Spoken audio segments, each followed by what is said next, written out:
Saludos, gentes, bienvenidos una vez más a este espacio Barcito FM. Y ahora quiero darle la bienvenida a nuestro invitado, a César Fuentes. Quiero escuchar un poco tu opinión sobre estos temas relacionados a la agenda electoral. ¿Cómo lo estás viendo? ¿Cómo crees que se está viendo desde afuera? Y en realidad, si en el país estamos marcando una nueva forma, digamos, de abordar las elecciones, o simple y sencillamente hay un entorno de atropello y abuso. O sea, ¿de qué estamos hablando? Bienvenido, César, primero. Gracias Franklin, gracias a las personas que nos escuchen en el futuro mis intervenciones y reiterar mi gratitud a ti por la oportunidad y ahí disculparme porque el fin de semana pasado, pues por cuestión de tiempo no se pudo, pero aquí estamos para lo que se pueda, para lo que tengamos que aportar, Franklin. En Gracias. primer lugar, así de manera general, ¿cómo interpretas tú este nuevo momento electoral que está cruzando el país? Pues a mi manera de ver las cosas, que no será la manera más acertada, pero es mi manera y la voy a defender siempre. ¿Mm? Más allá de que sean elecciones, empecemos porque más allá de elecciones es un proceso de ratificación. Y digo de ratificación porque las elecciones en su esencia han sido prostituidas. Si nos damos cuenta, las reglas del juego democrático han sido alteradas, no solamente por lo que haya hecho la Asamblea en reformas de segundo grado, sino por el origen prostituido de la resolución de la sala. La sala autoriza al gobernante a que vaya buscando la reelección, no obstante que esta parte no está facultada a la sala. Y por eso yo digo que la reelección es legal, pero no es legítima. Porque es legal, porque pues obviamente la hace una sala que aparece en el ordenamiento, pero el origen de la sala no es legítimo, ya sabemos cuál es el origen de la sala.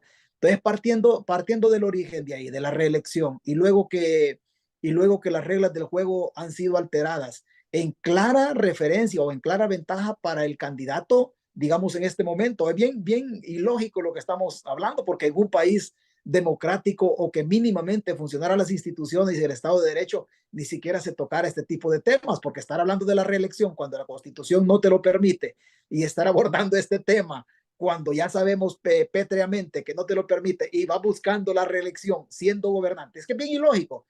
Cuando se inscribe como en las internas de su partido, él va y hasta este momento no sabemos si ya renunció a la militancia del partido Gana. Eso no lo sabemos. Entonces, partiendo de ahí, que no sabemos eso, pero se inscribe buscando ser un precandidato. Entonces, a partir de ahí, el presidente de la República buscando ser precandidato, es como que alguien me diga que el que es alcalde está buscando ser policía municipal y barrer el parque. O sea, eso no se puede. Entonces, las reglas del juego, si tú te fijas, Franklin, han sido alteradas sustancialmente en clara ventaja para el que tiene el poder.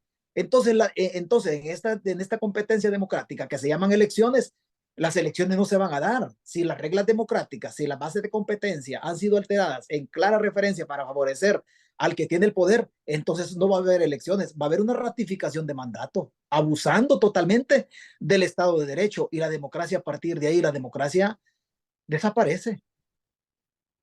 ¿Con qué nos quedamos, digamos, en el sentido, César, de que le han pasado encima, más allá del análisis jurídico, si quieres? Francamente, hay una clara imposición de que se ha armado toda la institucionalidad para facilitar la, la condición de que el presidente Bukele postergue su estadía en la casa presidencial, sin argumento, o sea, sin haber modificado la Constitución, pues, porque la Constitución sigue siendo la misma. Entonces, ¿de qué estamos hablando? O sea, pongamos en el centro el ejercicio democrático que tiene el país. ¿De qué estamos hablando entonces? Si lo que tú me dices es que esto no es viable, ¿va? O por lo menos no debería ser si habláramos de Estado de Derecho. Entonces, ¿de qué estamos hablando? Es que el ejercicio democrático no se da, porque el ejercicio democrático implica las reglas de competencia en igualdad de condiciones para todos los que compiten valga la redundancia, en esa competencia. Pero ¿cómo pueden haber reglas del juego democrático en este sentido si el que está buscando la reelección es el presidente de la República. Entonces, basémonos primero en un rubro que es importantísimo para las campañas, el financiamiento. Vienen los partidos políticos. En las reglas democráticas todos tienen que competir en igualdad de condiciones. Vienen los partidos políticos y a estas alturas sus finanzas están bastante desgastadas. No hay dinero para la campaña. Pero luego tienes al otro contrincante, al que tiene el poder, que tiene un presupuesto de más de 8,000 millones de dólares, tiene los ministerios que hacen labor social, como por ejemplo salud, obras públicas, y tiene otro tipo de ministerios como educación, como la Policía Nacional Civil, por ejemplo, que no es un ministerio, pero deviene de seguridad. Te hablo de esto, de salud, de educación y la policía, porque tienen presencia territorial con infraestructura y con recurso humano en todos los puntos en El Salvador. Entonces, ¿cómo puede haber reglas democráticas en un país en donde el que tiene el poder quiere competir con los que no tienen ni siquiera dinero para pagar una valla publicitaria? Pero él no solamente tiene el presupuesto, sino que a través del presupuesto logra financiar a un aparato de propaganda que quiera ser no es poderoso y que al final es ahí donde descansa. Este candidato, porque hablamos de elecciones, este candidato que está buscando la reelección, descansa en dos pilares fundamentales. Uno, la Fuerza Armada politizada. El otro, la PNC, que lo ha convertido en un brazo de seguridad privada. Y por último, el aparato de propaganda que le da sustento a todo lo bueno o malo que él diga, pero que de una manera u otra, aunque sea lo malo, lo hace pasar como bueno. Entonces, ¿dónde está el juego electoral? Si el juego electoral necesita de reglas democráticas, ¿dónde está la democracia en este caso? La democracia no existe. La democracia hoy en este momento en El Salvador la debiésemos de sacar de la discusión, porque no hay democracia. No hay democracia. El juego democrático está ahí nada más. Si desde el momento que él busca la reelección, alterando el sustento que le da orden a la sociedad, como es la Constitución, a partir de ahí las reglas de la democracia han sido prostituidas. El tribunal, César, ¿qué pasa con un tribunal que vos lo ves, aunque intenta poner cara de vivo, francamente, amarrado con una reforma que los obliga, casi obliga a inscribir la candidatura? Entonces, ¿cómo ves a ese tribunal? No sé por qué el tribunal tendría que verse obligado. Si los funcionarios más allá están obligados a cumplir lo que dice el texto de la Constitución. Y la Constitución establece de que él no tiene derecho a reelegirse. Habla claro, el 154, ni un día más, ni un día más. Entonces el tribunal es la instancia que por la Constitución y porque es el garante y el organizador de la fiesta electoral llamado ese evento así, si ellos tienen que organizar la fiesta, ellos tienen la potestad de no inscribir a Nayib Bukele en cumplimiento, no a la sentencia o no la resolución de la sala, en cumplimiento de la Constitución, porque la resolución de la sala es un acto político. No olvidemos que la sala de lo constitucional es la sala o es el tribunal más político dentro del órgano judicial. Entonces, ellos pueden cumplir la resolución. No, ellos no están obligados a cumplirla. ¿Por qué? Porque deviene perdón, deviene de un fraude a la Constitución. La Constitución no solamente ha sido violentada, ha sido defraudada. Es el pacto social por excelencia de nosotros como salvadoreños, porque siempre dice, es que la soberanía, sí, pero la soberanía del pueblo la deposita en sus delegados. El tribunal, si ellos cumplieran con la Constitución, tal como debe ser, ellos son magistrados, son jueces electorales. Y los jueces electorales son aquellos que juzgan la competencia de carácter meramente electoral. Si el candidato, al momento de presentar su solicitud de inscripción, no reúne los requisitos constitucionales, no reúne los requisitos para ser inscrito como candidato, el tribunal no solamente tiene que hacerlo, debe hacerlo. El tribunal tiene la obligación de no inscribir la candidatura, porque la candidatura es prostituida, tiene un origen prostituido la candidatura. Entonces, ¿cómo el tribunal? Claro, el tribunal, Nayib Bukele ya midió al tribunal, ya lo midió. ¿Cuándo lo mide? Fueron a las internas de Nuevas Ideas, ellos hicieron campaña en las redes sociales, se ponen la camisa cuantas veces quieren, hacen de todo lo que ellos quieren con recursos del Estado. Eso se llama campaña adelantada, independientemente pidan o no pidan el voto. Pero el tribunal, ¿qué es lo que ha dicho? Nada, nada. Y si ya lo midió Nayib Bukele de esa manera, entonces el resto solamente está intentando apelar a la moral, si es que tienen moral los magistrados del Tribunal Superior Electoral, Porque yo escucho magistrados que dicen, no, es que hay que cumplir las resoluciones, perdón, de la sala.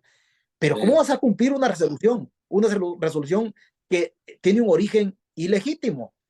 Ese es el problema, tiene un origen ilegítimo, porque alguien puede decir, oh, es que ve y quítale la vida a fulano. Pues sí, pero si eso es un delito y la ley te castiga si lo haces, porque ellos van a inscribir una candidatura que no deben inscribirla. Ellos tienen la obligación constitucional de cumplir la constitución, y la constitución dice que él no tiene que ir a la reelección, aunque el origen sea la sala, pero el origen de la sala es ilegítimo. Que la resolución sea legal, eso no quiere decir que sea legítima.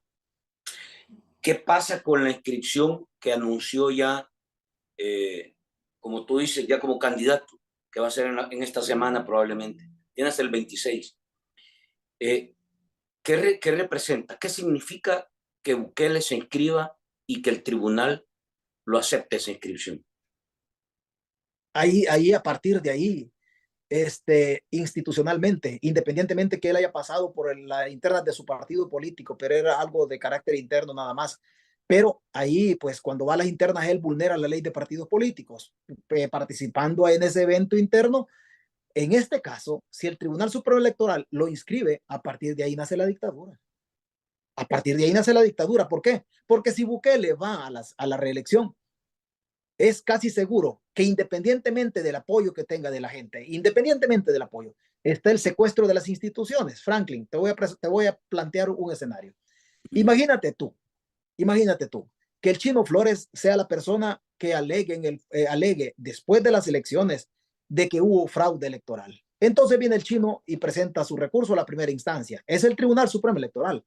Entonces el Tribunal Supremo Electoral responde a los intereses de Bukele. ¿Por qué? Porque aceptó tácitamente, responde sin que lo digan de manera verbal, porque aceptando la inscripción de este candidato implica decir que ellos están respondiendo a los intereses del gobierno.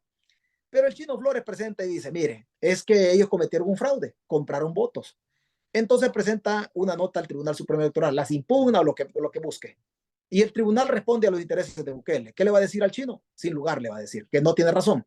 Viene el Chino Sí. Flores y empieza y dice, bueno, aquí hay derechos constitucionales que me han sido vulnerados, me han sido violados. Y él va a la sala de lo constitucional. La sala responde a los intereses de quién? A los intereses del gobierno, está claro, está evidente. Pero entonces dice el Chino, pues son tres instancias. Aquí ya buscamos la constitucional, buscamos la vía administrativa electoral con el tribunal. Vámonos que compraron votos y eso no se puede, es un delito de carácter penal. Y denunciémoslo en el abogado del Estado y vamos a la Fiscalía General de la República. Y el fiscal general de la República, que responde y es un pasapapeles del gobierno, ¿qué le va a decir? Que no hay lugar también. A partir de ahí, se agotaron las vías institucionales. A partir de ahí, se legitima la dictadura de Bukele. No hay institucionalidad para poder competir en las reglas del juego democrático, porque las instituciones están secuestradas. ¿Por quién? Por uno de los candidatos. Entonces, ¿cómo va a ser limpia la constitución? ¿Cómo va a ser limpia las elecciones? Por eso digo yo, no van a ser elecciones, Franklin. Va a ser un evento de ratificación del mandato. Toda la maniobra está instalada. Las instituciones, francamente, no te generan ningún nivel de confianza ni credibilidad. Están jugando un papel para intentar normalizar toda la arbitrariedad que se está cometiendo. Ahora, ¿qué pasa con la gente, con el ciudadano? ¿Tú crees? Hay una tesis que se está empezando a abrir, César, que le han llamado el voto de castigo. Voto de castigo dirigido a nuevas ideas esta vez, por precisamente este tipo de situaciones, arbitrariedades, abusos, el tema de no cumplir promesas, el manejo eh, este, sin transparencia del uso de los recursos públicos y otro tipo de situaciones. ¿Es posible que la gente reaccione a una situación como esta? Estas son lecturas, pues son escenarios que uno hace. ¿Cómo lo ves tú?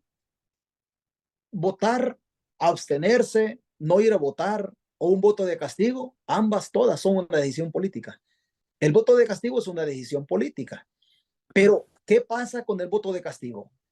Vos con el voto de castigo podés quitarle el poder al candidato que busca la reelección, pero el candidato tiene las instituciones de represión, y hablamos antes de la Fuerza Armada, y hablamos también de la Policía Nacional Civil, hablamos que tiene la institucionalidad del Estado, pero también no podemos dejar de meter a la discusión de que la comunicación no solamente manipula a través que te van estereotipando o te van afincando una postura. ¿Quiénes van a ser o quiénes van a ser uno de los aparatos en donde se den a conocer los resultados? Va a ser el aparato de comunicaciones de Casa Presidencial. Hace poco firmaron un convenio el Tribunal Supremo Electoral con Casa Presidencial, que Canal 10, que la Radio Nacional, y que los youtubers del gobierno que le han dado un carácter de periodistas o de prensa son los que van a tener la obligación de dar a conocer los resultados electorales. Tenemos las instituciones, tenés Poder Judicial, tenés la Fiscalía, tenés el Tribunal y todo, y aparte tenés el famoso cuarto poder en este caso, que serían los medios de comunicación, y no vamos a negar que el resto de medios de comunicación, vos no lo puedes decir, yo sí, de TCS y los demás canales, se van a plegar a los vaivenes del gobierno. Entonces, si los medios de comunicación salen diciendo que Bukele ganó, Bukele ganó. ¿Quiénes pueden denunciar el fraude o quiénes pueden dar a conocer a la población el fraude electoral? Si ya tenemos la fiscalía que no actúa, si va a tener la sala que tampoco actúa, si va a tener el tribunal que va a legitimar el fraude, entonces ¿quiénes lo tienen que dar a conocer a la población que ha sido defraudada en su voluntad cívico-patriótica? Los medios de comunicación, pero los medios de comunicación también responden a los intereses del candidato. Entonces, el voto de castigo se puede dar, pero a partir de ahí el voto de castigo hay que legitimarlo. ¿A dónde? Allá que le den el valor electoral suficiente. ¿A quién? Al voto de castigo, que en efecto sea el voto de castigo. Pero ¿quién te garantiza que el voto de castigo vaya a ser realmente un voto de castigo? No solamente porque el pueblo vote en contra del gobernante actual, sino que lo irán a contar de esta manera, no solamente de manera física, un voto, dos votos, tres votos, lo irá a contar el fraude, el aparato de propaganda del Estado, irá a contar TCS, irá a contar el canal de Megavisión, irá a contar todo esto, el Broso Sanabria, que va a ser de las personas que van a dar a conocer la información. O sea, el fraude está montado técnicamente. Ahora, cuando el pueblo, en el... el tribunal, pongamos el escenario de que la gente en realidad muestra un voto de castigo con una tendencia fuerte en contra de Bukele por todo lo que ya hemos dicho. ¿Y tú consideras que este tribunal es capaz de modificar los números para darle un resultado favorable a Bukele, pese a que la gente ha dicho una cosa distinta? Planteémoslo de dos maneras. Una voluntad está interna y otra voluntad está externa. En relación al voto de castigo, hay que preguntarnos si la población tiene el espíritu chapín de salir a reclamar lo que le roben. Hay que preguntarnos eso. A este momento, con el régimen de excepción y las instituciones, en este caso del orden, como la Fuerza Armada y la policía, que están politizadas, sesgadas evidentemente en favor del candidato que está gobernando, a partir de ahí, el pueblo se irá a contagiar del espíritu chapín y vaya a ir a reivindicar o a reclamar el valor del voto de castigo, que se lo cuenten tal como es la voluntad del pueblo. ¿Tendrá ese carácter el salvadoreño de salir a la calle a manifestarse y decir, mire, tribunal, respete mi decisión? O sea, esa es otra pregunta. ¿Tendrá esa capacidad el salvadoreño, tomando en cuenta que hasta este momento el salvadoreño ha aguantado de todo? De todo. Y te voy a contar cosas que ha aguantado el salvadoreño. ¿Qué más grave es para cualquier persona? Para Franklin, lo grave es que le saquen la billetera y que le quiten la licencia y le quiten los documentos. Eso es grave para Franklin como institución, digámoslo de esta manera, una persona natural. Pero ¿qué más grave para la población? Que haya salido en Internet más de 5 millones de DUI que se le metieron a la cocina el Estado. ¿Quién vulneró esto? Tomando en cuenta de que a raíz de la reforma de julio del 2022 o de junio por ahí, el RNPN pasó a que lo administrara el ministro de Seguridad. Entonces, si lo tiene el Estado, ¿quién vulneró los 5 millones de DUI que andan en la Internet y que pueden ser comprados entre 300 y 500 dólares? Si el pueblo no reaccionó con eso, si el pueblo no ha reaccionado, que le meten los inocentes a la cárcel y se los mata el Estado, si el pueblo no ha reaccionado, que en este momento hay más de 10,000 millones de dólares que el Estado ha tenido en concepto de empréstitos o préstamos y hasta hoy no ha rendido cuentas, si no hemos reaccionado a una manipulación de esta naturaleza, el pueblo irá a reaccionar si le vulneran el voto de castigo. Es un hecho político, sí, pero también reivindicar la decisión política, ir a la calle a reclamar el voto de castigo y que lo tomen en cuenta como tal, también es una decisión política. ¿El pueblo lo irá a hacer, Franklin? Es una gran pregunta. Y vaya, pasemos nuevamente por donde íbamos. ¿Cómo ves en realidad al ciudadano? Porque de esto que estamos hablando es el que va, el que tiene la posibilidad, francamente, de mover las cosas. ¿Ves a un ciudadano, a una ciudadanía despierta, cada vez más interesada, analizando la realidad, agarrando valor, asumiendo una postura, porque uno mira y, por ejemplo, hay cosas que están pasando todavía a nivel de redes sociales, pero es un ejercicio importante que no se veía antes. Hay una buena dosis de denuncia popular y de denuncia pública que está haciendo que algunas cosas se aflojen y cambien. Posiblemente sí. Y te digo posiblemente porque hay un fenómeno en El Salvador bastante complicado. Nosotros somos una sociedad de seguidores. O sea, nosotros no tenemos caudillos, no tenemos líderes que concentren la inconformidad de la población. Ese caudillo, ese líder, ese referente, no lo tenemos nosotros. O sea, aquí, con todo el dolor de mi alma, lo voy a mencionar de esta manera, estamos hablando de caudillos, pero aquí ¿Sí? falta en la izquierda, falta un Chafik Handal, en la derecha falta un Roberto Dawison, independientemente con las discrepancias o lo que tengamos cada uno en razón de que las personas que estoy mencionando. Pero para salirnos de las extremas, aquí falta un Napoleón Duarte. O sea, eran personas que de una manera u otra servían como horizonte para canalizar el descontento de sus seguidores, porque nosotros somos una sociedad de seguidores. Somos mínimamente organizados, pero siempre actuamos en virtud de quien nos guía a nosotros. Y eso funciona, siempre ha funcionado de esta manera. Funcionó en las células guerrilleras, funcionó en las unidades de la Fuerza Armada. En las células guerrilleras, por ejemplo, el guerrillero no hacía nada si el comandante, el jefe de célula, no le orientaba qué era lo que tenía que hacer. Y en las unidades de la Fuerza Armada era idéntico. Si el sargento, el teniente, el oficial no tomaba una decisión, el resto del cuerpo no se movía porque la cabeza no se movía. Eso es lo que está pasando en El Salvador. El cuerpo de la serpiente es frondoso, la inconformidad de la gente en razón del incremento de la canasta básica, los abusos en el régimen de excepción, la ley politizada, el sesgo de la ley. A partir de ahí, el cuerpo de la serpiente de inconformidad es enorme, pero la serpiente no tiene cerebro político. No hay quien guíe esta inconformidad de la gente. En el voto de castigo, irá a aparecer un cacique que logre aglutinar esta inconformidad y guiarlos a buen puerto, y ese puerto se llame Tribunal Supremo Electoral, y obligar a través de una manifestación de la gente, obligar al tribunal que tome en cuenta la decisión anterior del voto de castigo. Lo irá a hacer, irá a salir la gente, porque pasa por ahí el problema. No hay liderazgos en El Salvador, y los que puedan intentar salir, ahí tenemos el régimen de excepción. No olvidemos que los mensajes políticos del régimen están ahí, y te voy a plantear tres casos: uno en la derecha, otro en la izquierda y otro en el gobierno. En el caso de la izquierda, imagínate tú que aún diciendo hace 2 años la Corte Suprema de Justicia que Calixto Mejía no tenía enriquecimiento ilícito, aún diciendo, aún habiendo existido desde hace 11 meses una carta de libertad en favor de Calixto Mejía, el régimen no lo puso en libertad. ¿Por qué? Por su maldita voluntad, y hay que decirlo de esta manera. Esos son mensajes que manda. Si estamos hablando de Calixto Mejía, que si bien es cierto, no es una persona así sumamente importante en el quehacer político de la izquierda, pero estamos hablando de una persona que ya fue viceministro de Trabajo, que ya fue diputado. Por el otro lado, tenemos nosotros en la derecha a Ernesto Mason. Y en el caso de Ernesto Mason, ¿qué sucede? También le han aplicado la ley de mala manera. No digo yo con esto que Ernesto Mason no tenga sus pecados, claro que sí, pero deberían de aplicarle la ley de buena manera. Tanto a Calixto como a Ernesto Mason, la ley se la han politizado, y entre una ley politizada, el ciudadano desaparece en virtud de sus garantías y del debido proceso. Ya Este, tocamos los dos extremos. Hablemos, solo déjame esta parte. sí, Hablemos del gobierno. El gobierno, cuando captura a Juan Pablo Durán, que sabemos que Juan Pablo Durán, Dios, no estoy diciendo tampoco que sea santo, sus pecados tendrá, pero captura a Juan Pablo Durán, cuando lo correcto que Juan Pablo Durán, por conocer cómo se manejaron los 3.000 billones de préstamos de la pandemia, por conocer el fideicomiso del Bitcoin, por conocer todo el dinero que se ha gastado en el Bitcoin, por conocer cómo se ha manejado el dinero en Bandesal, la banca estatal, a partir de ahí Juan Pablo Durán no debiese ser un detenido, tendría que ser una persona protegida, pero ¿qué es lo que sucede?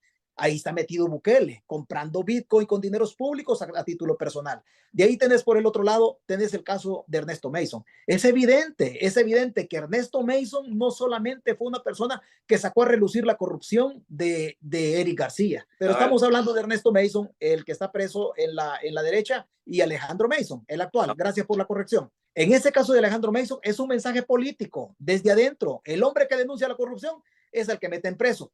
Pero aquí hay otra cosa, y te lo voy a decir, a ti te lo voy a decir por primera vez. Aquí te lo voy a decir por primera vez. ¿Sabes quién era la fuente de Alejandro Mason en Nuevas Ideas?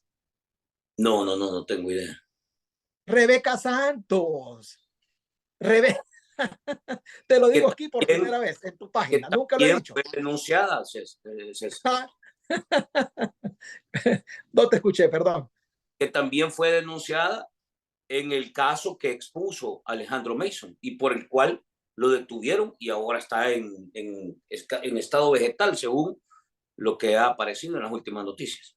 Claro que sí, pero que también cuando hablamos de Rebeca Santos, que era uña y mugre con Alejandro Mason, pero es que hablar de Rebeca Santos no es hablar de cualquier gente. Yo no le tengo actos de corrupción financieros o económicos a Rebeca Santos. Sí entiendo que tiene un cerebro político bastante inquieto y es Maquiavelo para montar sus escenarios, pero era la fuente de información que tenía Alejandro Mason dentro de la asamblea, no solamente el caso de ella. Fue la misma Rebeca Santos que saca el caso de Anubis, el caso ahí relacionado con el diputado Eric García, y fue la misma Rebeca Santos que relaciona a Francisco Villatoro, diputado, al diputado Uceda, a Denis Salinas y al diputado Mulato, como las personas más cercanas a Eric García. La pregunta es, ¿y por qué Rebeca Santos no cae en todo esto? ¿Qué sabe Rebeca Santos que es más poderosa que Alejandro Mason? ¿Quién es más poderoso? Rebeca. ¿Y por qué no cae Rebeca Santos? La otra pregunta, ¿dónde está la muchacha Turcios? La suplente de Eric García. ¿Se sabe algo de la muchacha Turcios? No. Todo esto te lo traigo a colación para que veas que son mensajes que el aparato manda en relación al ciudadano común. Si yo le hago esto a Alejandro Mason, entonces también le hago esto al ciudadano común. Y al ciudadano común, ¿qué es lo que sucede? Cada vez que sacan una persona de Mariona o de Izalco, es un mensaje para el resto de gente que quiera alzar la voz en contra de las injusticias y la manipulación arbitraria, obviamente, de la ley por parte del régimen. Son mensajes políticos. Ahí tenés a Alejandro. Alejandro Mason es una persona que se crió junto con Nayib Bukele desde los 14 años. Cuando Alejandro Mason se metía, te lo digo porque nos hemos dado cuenta de cosas complicadas, cuando Nayib Bukele se metía en problemas en la adolescencia, se metía en problemas, era Alejandro Mason el que lo defendía. Estamos hablando de 14, 16 años saliendo de la pubertad. Mira dónde lo tiene hoy. Y podemos hablar nosotros de personas que han traicionado el mismo Nayib Bukele. Te pregunto, si este señor no muestra empatía, no muestra un sentimiento de compasión con aquel como Alejandro Mason, que lo salvó de las cachimbiadas que le podían pegar en la calle cuando él era un joven porque dicen que era cobarde, ¿qué empatía va a mostrar contigo o conmigo? Mira, a nosotros nos va a destruir. Ese es el mensaje político que el gobierno manda. ¿Qué es lo que le trae al país este, este nuevo momento en el que está pasando, transitando y está sometiendo a la democracia?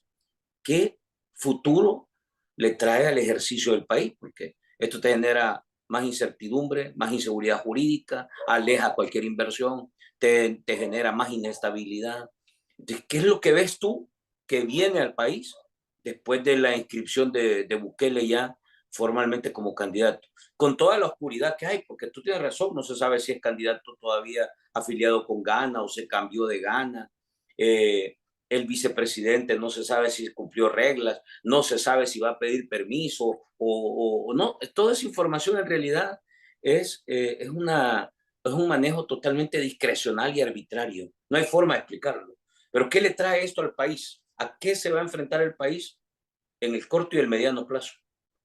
Mira, en el corto plazo, en el ayer, por ejemplo, ayer sábado sacaba la patrulla fronteriza, sacaba de que ha aumentado la inmigración, o sea, los detenidos en la frontera sur entre México y Estados Unidos de salvadoreños ha aumentado el 24%. O sea, y si hablamos de este momento, en este momento hablamos de qué, cuáles los motivos por los cuales el salvadoreño sale fundamentalmente, por la negación de oportunidades, por la cuestión de la crisis económica, la canasta básica.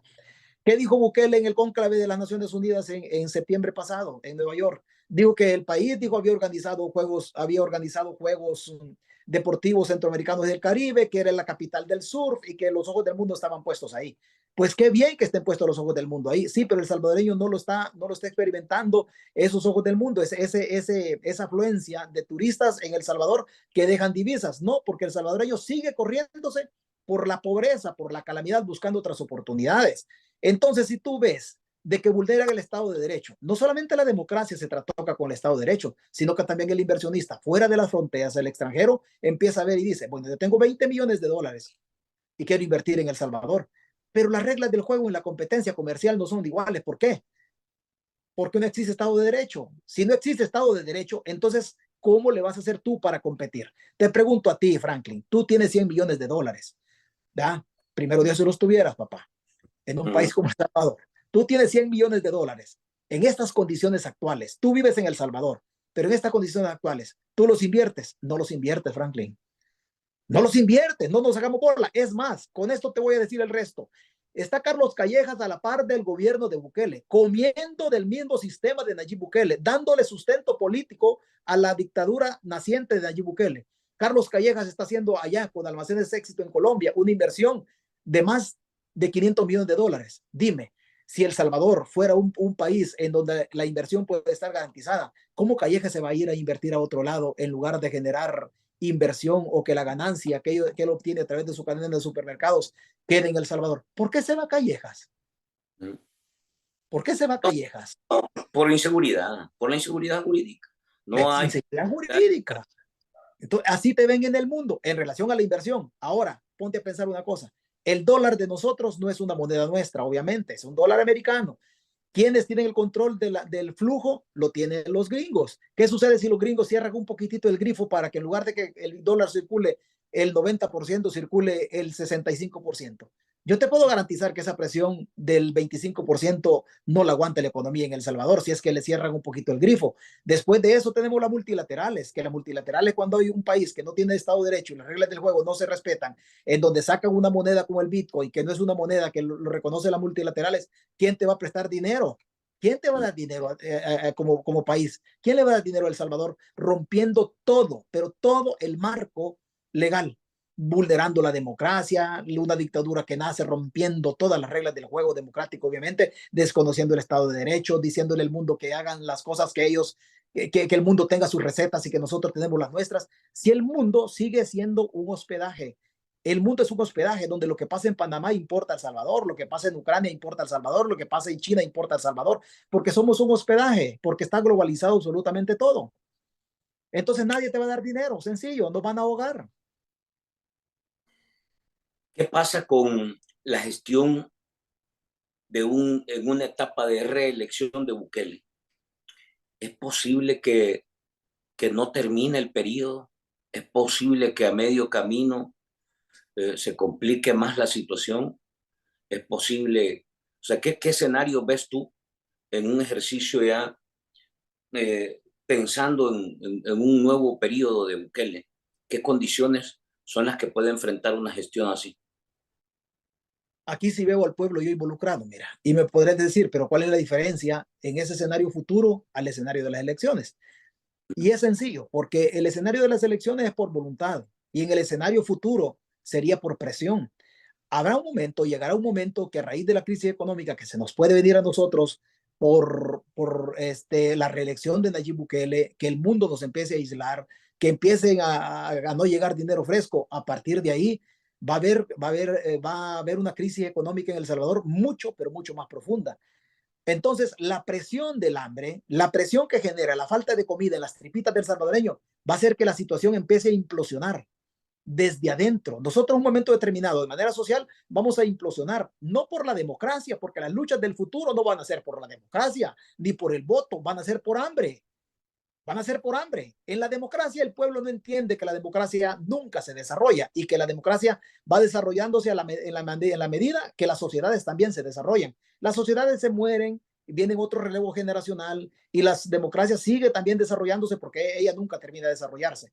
Entonces, pero a partir de ahí, ese juego democrático. En la democracia le van con la reelección. El pueblo no entiende de reelección. El pueblo no entiende de democracia. Pero habrá un momento en el futuro cuando nos aíslen, cuando el dinero no llegue, cuando la crisis económica, a raíz de la que nosotros no tenemos recursos, no tenemos petróleo, no tenemos oro, no tenemos nada, absolutamente nada. Entonces, cuando haya hambre en la tripita del salvadoreño, es hambre por presión, más que por vocación democrática, por presión tiene que salir cuando su niño le pida comida. y en la economía de guerra que viene en El Salvador, ya no se hagan los 2 tiempos que se hacen, sino que se haga un tiempo. Cuando el padre de familia empiece a darse cuenta que el cipote tiene que despertarlo a las 11 de la mañana, pero tiene que ir a clases y va a ir sin comida.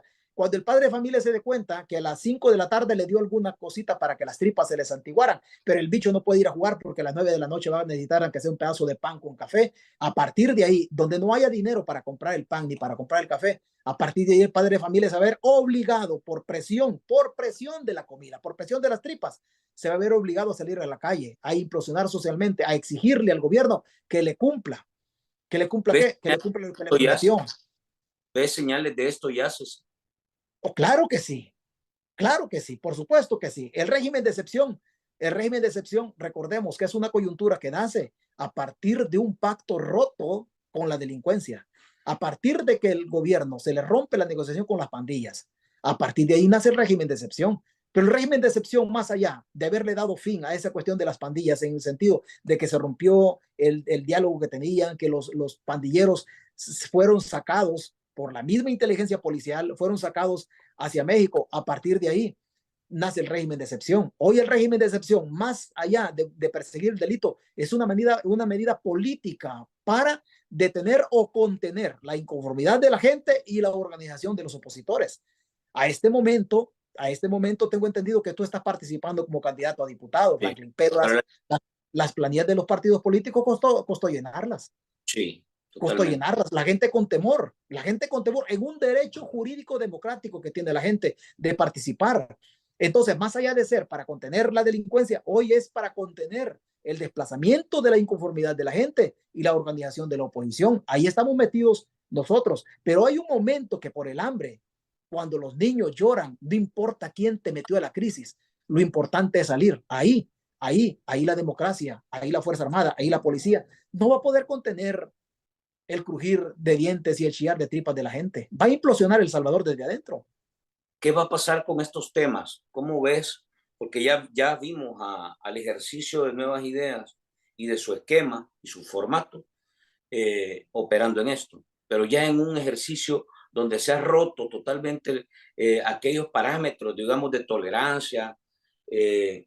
¿Qué pasa con los temas como la transparencia, la corrupción, el manejo oscuro de los recursos, el enriquecimiento ilícito que muchas veces se ve y que, por ejemplo, ahora está siendo señalado por políticos y actuales funcionarios como Héctor Silva y otro tipo de casos? ¿Qué va a pasar en el país con estos temas bajo una administración que ya vimos cómo se comporta ante esto?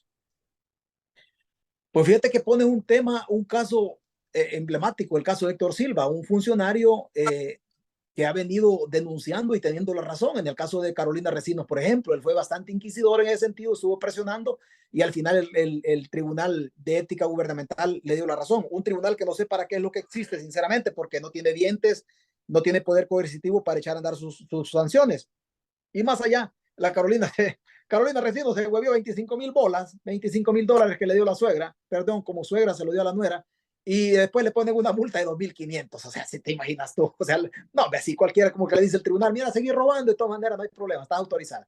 Pero en el caso de Héctor Silva, en el caso ya hoy puntual de el diputado Cristian Guevara, sí, Héctor ya salió denunciando las presiones y las amenazas de parte del régimen.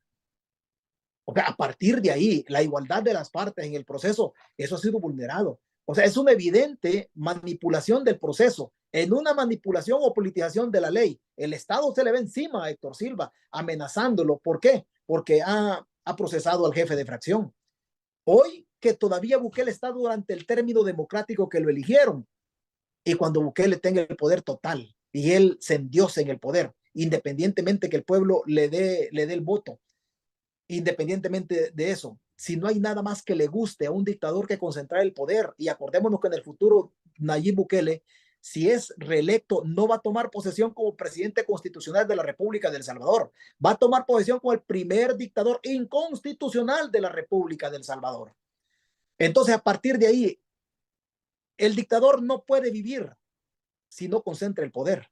La vitamina del dictador es la concentración del poder, porque a partir de la concentración del poder, a partir de ahí, él logra contener cualquier cualquier conato de inconformidad de la sociedad.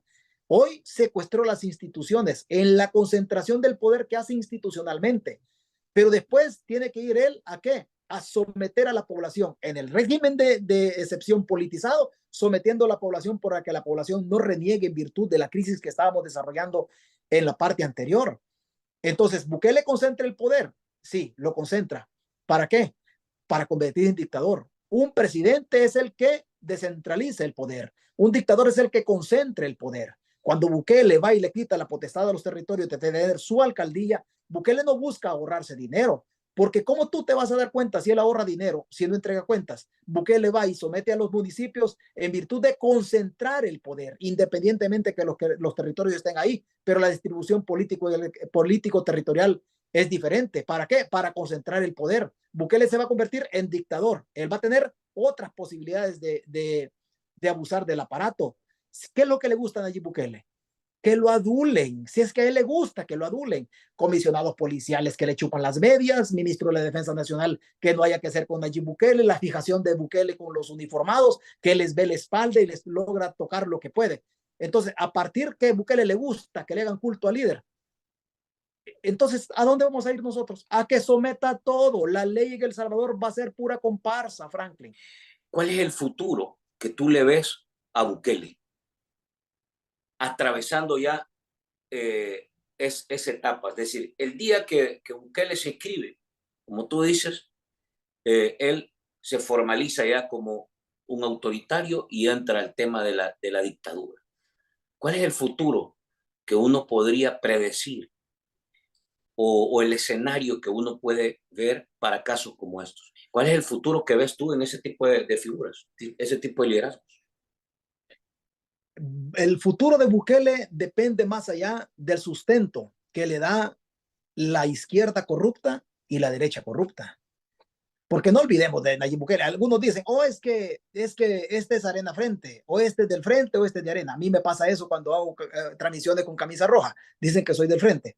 Y cuando hago después dicen que soy Arena Frente. Pero no hay nada. Pero lo cierto es que el Frente y Arena son el papá político de la estructura que está gobernando en este momento. Mira, el día que la izquierda, que los ricos de la izquierda y de la derecha mañosa, oligárquica, quiten el sustento político a Bukele, ese día Bukele va a tener problemas. Bukele no es Bukele, unos lo ubican de izquierda, otros dicen que es de derecha. Este no tiene ideología. Este no tiene ideología. Este ha encontrado ricos de la izquierda que tienen intereses en la derecha, que tienen intereses que también la derecha no baila mal, ya sabemos lo que nos puede dar. Entonces ahí se ha metido él. Ahí se ha metido. Entonces, a la gente quiere desmontar a Bukele ideológicamente. Es imposible desmontarlo a Bukele si este no tiene ideología. Este tiene intereses y los intereses de él son de él. Van y traicionan a medio mundo. ¿A quién no ha traicionado Bukele? Entonces pasa por ahí porque los ricos en El Salvador le quiten el sustento. Le quiten el sustento económico, que dejen de apoyarlo. Y los ricos van a dejar de apoyarlo cuando el pueblo empiece a reaccionar o cuando ellos empiecen a perder. En este momento, Nayib Bukele es el último soldado de la oligarquía, llámese de izquierda o llámese de derecha, porque oligarcas esencialmente lo ubican con la derecha, pero oligarca es otro rollo en estas alturas. Entonces, cuando Bukele le quiten ese sustento, ahí va a ser la cosa absolutamente diferente. Pero la realidad, que el futuro de Nayib Bukele puede ser un futuro complicado, aunque también pensemos que todo gobernante tiene escenarios de negociación política. Él va a tener ases sobre la manga. El mismo Bitcoin puede ser un as de negociación política, la entrega de algunos funcionarios que en el futuro, por la violación a derechos humanos, esto del régimen de excepción y la matanza de inocentes, un día va a reventar y un día Nayib Bukele puede entregar a quienes, a los que le pida la justicia internacional, a los que le pida. Hay casos de derechos humanos que van a ir a parar a la Corte Penal Internacional, a la Haya, allá van a ir a parar. Y Bukele los puede entregar. ¿Y por qué los va a entregar? Porque Bukele traiciona a todo mundo. Me decía, la mamá no la ha traicionado porque pues la señora no tiene una función que desarrollar. Pero te puedo garantizar, Franklin, que Bukele es tal que traiciona a la mamá y ahí están las experiencias. Si traicionó a Funes, que le dio de comer. Si traicionó al Frente, que le dio de comer. Si traiciona a medio mundo, a Neto Mason, que Neto Mason le iba a entregar el Coena de Arena en el 25-26 de agosto de 2019, en una elección cuando salió electo Gustavo López Davison. sea, si traicionó a Mason, que Mason era el enlace entre Arena y el gobierno. O sea, ¿cómo no va a traicionar a esta pacotilla que tenga ahí a Osiris Luna, a Guillermo Gallegos, al ministro de Seguridad, al director de la policía, al ministro de la Defensa? No sé en qué momento lo va a traicionar, pero van a ser las fichas de negociación que le vaya a tener y él va a ir a parar a otro lado. El problema es que nos va a dejar bien jodidos a nosotros. Cerremos, César. ¿Tú crees que, porque francamente estamos cerrando 5 años, el periodo de cualquier presidente, según la Constitución, sigue siendo 5 años? Eh, ¿Tú sientes que el país evolucionó o ha involucionado en estos 5 años de la nueva política que supuestamente íbamos a tener? ¿Cómo sientes que cierra el país y cuáles son los grandes desafíos que después de estos 5 años tiene el país? Más allá de las dinámicas de las que hemos hablado, pero ya hablando en perspectiva de ruta, de país, de rumbo, ¿cuáles son los grandes desafíos a los que nos estamos enfrentando, cerrando un ciclo más de gobierno y de ejercicio político? Pues si lo vemos desde lo económico, estamos bien jodidos. O sea, lo que estamos cerrando nosotros no lo hemos cerrado, si abriéndolo estamos. Abriéndolo estamos. O sea, hoy se ha profundizado el abandono en la agricultura, que al final ese es lo que nos dan de comer. Entonces, hoy se profundizó el abandono, abriendo las fronteras en cuanto a que importen productos de consumo diario, quitándole los gravámenes al rico para que importe frijol, maíz y todo lo que sea, pero hemos abandonado nosotros a nuestros agricultores.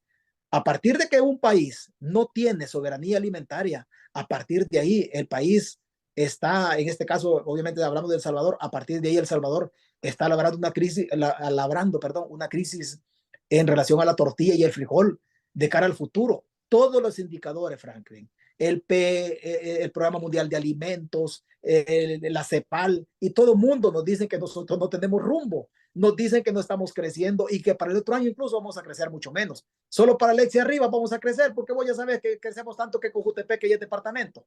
Entonces, pero estamos tan jodidos en ese sentido que todos nos están diciendo que nosotros llevamos un mal rumbo. Aún diciéndonos que llevamos un mal rumbo, aún teniendo Guatemala en el fenómeno del niño, teniendo Honduras, Nicaragua, que compraron semillas que son resistentes a este fenómeno de la sequía, aún así nosotros nos reaccionamos y a los campesinos les repartieron semilla que no es adecuada para la sequía y se la repartieron tarde. Si ya salieron notas, hace como una semana, unos 10 días salió nota y dicen de que va a haber una desabastecimiento porque la cosecha para noviembre, la cosecha de maíz ha sido bastante deficiente y para el otro año va a haber desabastecimiento. El otro año nos comemos lo que hoy cultivamos. Franklin, hoy no cultivamos nada. El otro año tenemos garantizado el rumbo del hambre. Y hay que ir a Harvard para darnos cuenta de esto. Si te está diciendo una gremial de campesinos que se llama Campo, te está diciendo que van a ser cientos de quintales de frijol que no aparecen y cientos de quintales de maíz que no aparecen y tenemos nosotros el maíz y el frijol como la base de nuestra dieta. Y si eso no lo tenemos, ¿qué tenemos que hacer? Ir a traer, ¿a dónde? Ir a comprar al extranjero frijol y maíz. Pero ¿quién compra? ¿Compra Franklin? ¿Compra César? No, compra el mismo oligarca, el mismo rico haciendo dinero con el hambre de la gente. Entonces, este problema, más que ser de un gobierno, es un problema de modelo económico. Es un problema de modelo económico. Es un problema en donde los que tienen siguen teniendo más y los que tienen se plegan a las decisiones del que está gobernando para proteger su dinero o para incrementar su dinero. Pero el problema es una realidad. Tenemos nosotros 35 años, y esto no es una mentira, 35 años, desde el 89, Franklin. Vos eras un cipote, ya más o menos me doy cuenta de tu edad. Vos eras un cipote desde el 89, a estas alturas, con este gobierno, nosotros no hemos podido romper los grilletes que nos atan al poder económico abusivo. Los ricos no son malos, lo malo es el rico abusivo, el que hace dinero con la calamidad y el hambre del pueblo. No nos hemos emancipado, no hemos logrado romper los grilletes de esas cadenas que nos han atado. Y como nos han atado a esas cadenas todo el tiempo, ahí seguimos. Y los gobiernos de la izquierda también se plegaron a estos poderes fácticos. Y el gobierno de Bukele también, y los gobiernos de la derecha también. Franklin, vos y yo vinimos a este mundo a sufrir. Así lo hemos vivido. Si el presente es deplorable, de corrupción, de mal manejo de las finanzas, de abuso de la institucionalidad, de abuso en los derechos humanos, de violación a la ley, de una deuda externa exorbitante que ahí llegamos a tope. Oye, ¿y qué es lo que espera un vehículo, un conductor? que va conduciéndose al precipicio. Pues que se mate. Para allá vamos nosotros, hombre, a tener una crisis alimentaria, una crisis económica relacionada con la comida en la mesa de la gente. Dificilísimo, pero ¿cómo le haces creer a la gente este tipo de cosas hasta que la sufra, hasta que no tenga comida, hasta ahí nada más? Mientras puede escuchar tu versión, puede escuchar mi opinión, la opinión de otra persona. No, el salvadoreño tiene que rascar desde las entrañas de la tierra la comida para que se dé cuenta que políticamente somos un fracaso y que no tenemos rumbo, no hay horizonte. En un escenario complicado, César. Mira, te agradezco la verdad porque yo creo que uno debe de ampliar la posibilidad de meterle toda la crítica al pensamiento. Uno tiene que quedarse, no puede quedarse con una versión de las cosas. Y en la medida que sometes la información y las versiones de lo que escuchas de diferentes actores, yo creo que en esa medida uno se acerca cada vez más a tener un propio criterio y ahora le hace falta mucho al país de eso. El salvadoreño en general es muy dócil ante la información mentirosa y acordémonos que ahora hay una etapa, estamos en un ciclo donde creo que como nunca antes, a través de las redes sociales, la información normalmente es bastante tergiversada, termina siendo muy manipulada y la gente se queda con eso. Ojalá que tengamos la posibilidad de trasladar mensajes y este tipo de análisis para que la gente de alguna manera reflexione. Sin duda, por ejemplo, yo esta semana estuve en Opico, en Arce, en Quesaltepeque, aquí en Santa Tecla, hablando con emprendedores. Y uno les pregunta, ¿cómo le está yendo? Y nadie te dice que bien. O sea, todo el mundo te dice, estoy comiendo menos, ya las tortillas son más pequeñas, el dinero no me alcanza, o sea, la situación está más complicada. Todo el mundo te lo está diciendo. ¿Cuánto va a tardar eso para que el país reaccione? Habrá que ver. Esa es un poco la tarea que queda de hacer. Y ahí la denuncia sigue siendo importante.